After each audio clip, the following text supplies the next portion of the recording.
Welcome to Carmi's Kitchen. My name's Carmi and this is my kitchen. You probably didn't need to know that. And today we're making cheesecake.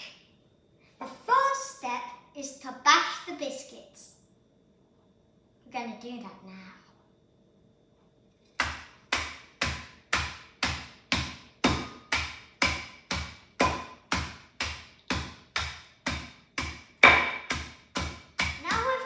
All the biscuits, we can put it into the pan filled with melted butter.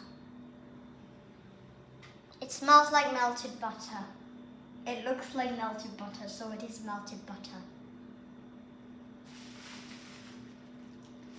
Now we just need to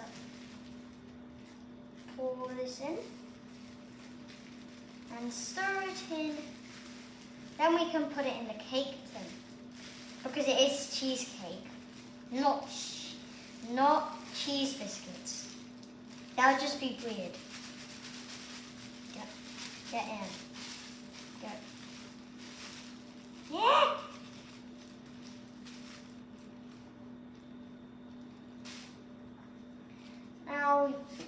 Now we just need to stir it in a bit.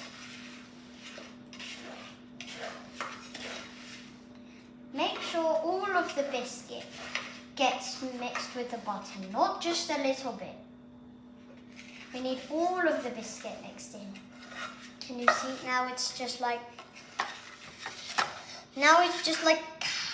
caramel.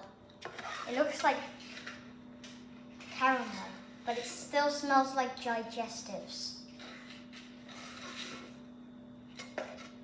Why does it still smell like digestives? I thought the butter was too strong for it. Now I've just flattened my biscuits out in the cake tin. Now, while we were doing that, I was getting ready to melt the white chocolate. Just pause the video and do that now. Now we've melted the chocolate.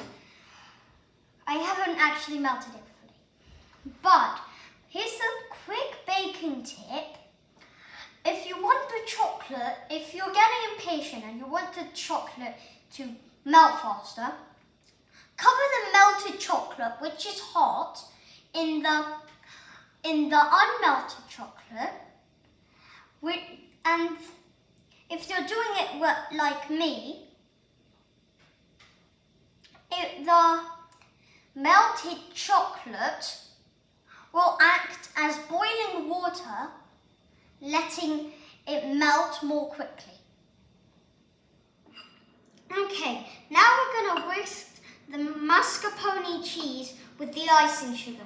If you don't have the mascarpone cheese, just please get it now, because I don't want your cheesecake just looking like that.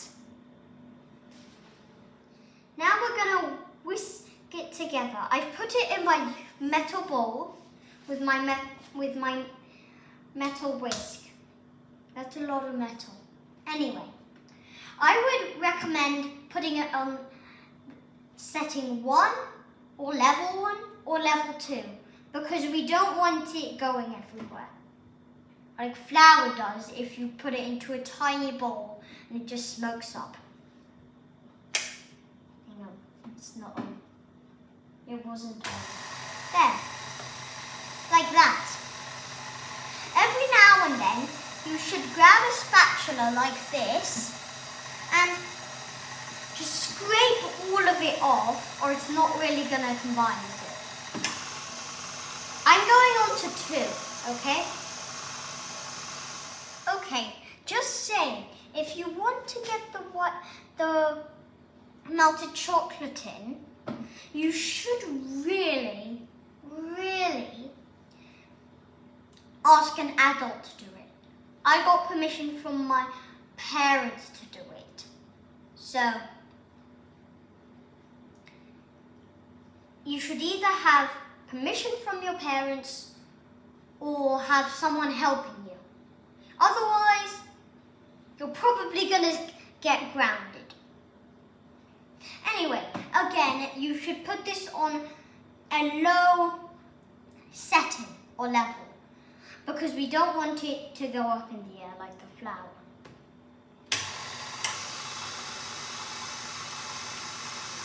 It's like you're getting hypnotized.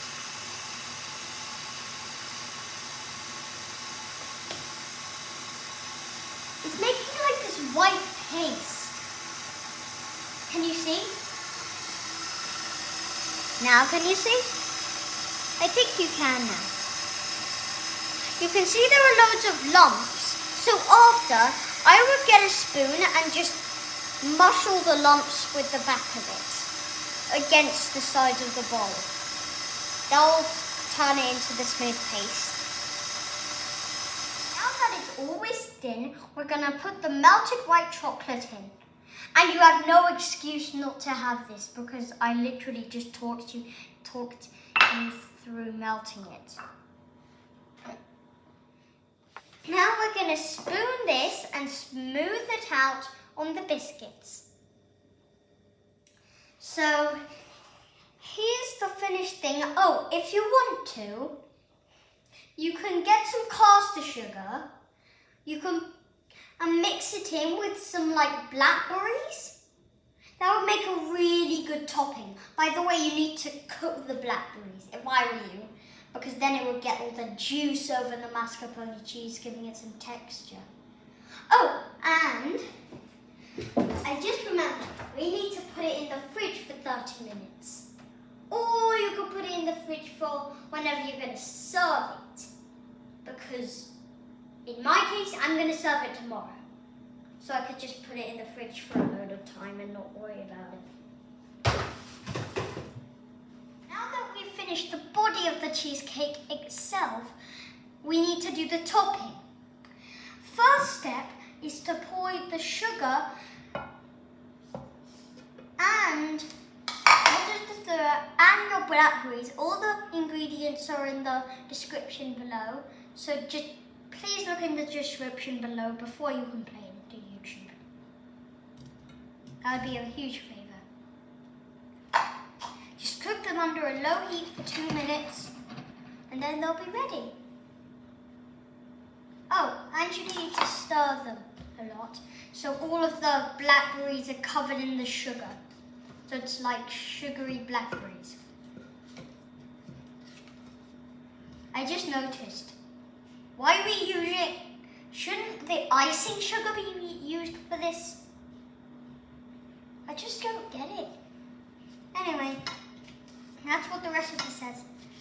Anyway, just do this for 2 minutes and your blackberries will be ready. Now it's being cooked for 2 to 3 minutes. Now all we need to do is get 2 teaspoons of lemon juice and 1 teaspoon of cornflour. Cornflour is a flour used for like sauces or gravies. So it's more like a flour that can turn anything into a sauce. Well, not anything, it can't turn a flour into a sauce. Anyway, let's just get this done.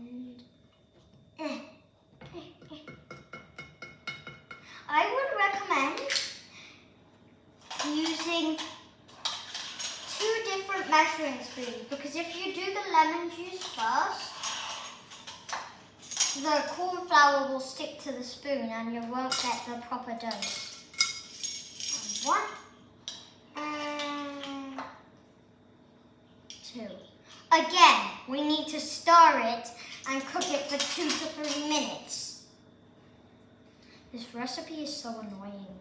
It's always stirring and cooking it to 2 to 3 minutes. Happy birthday to you.